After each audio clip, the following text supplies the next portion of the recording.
I got a lot of private data on these old disks. I better get rid of them to make sure no one sees what I do on my computer. This is the first video in the series after a massive camera upgrade and lighting upgrade. We now have 4 Chronos 1.4 high-speed cameras capturing the action at between 1,500 and 11,700 frames per second. And we also have 5 kilowatts of LED lighting, so the entire scene will be very nicely lit. You can see a build video on these lights over at my other channel. Here's a link, and also these cameras are going to be on Kickstarter starting late November. Time for Mowhem!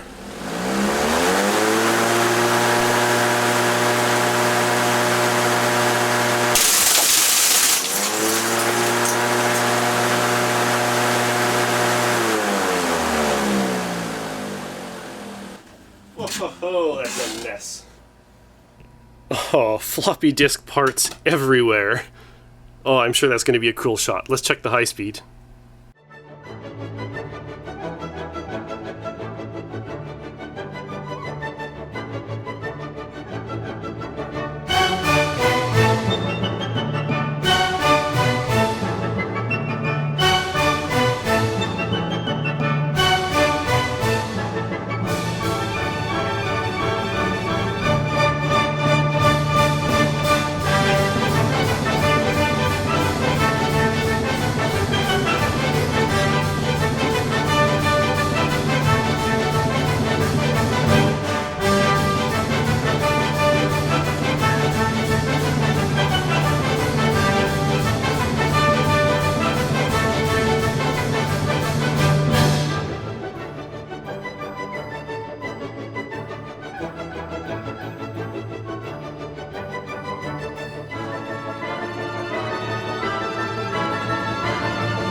Well, I would say that was one of the most spectacular shots I've taken so far, and probably by far the messiest. And here is why no one is allowed in the room while doing this. The new cameras and lights worked out really well. Stay tuned for more videos. Thanks for watching.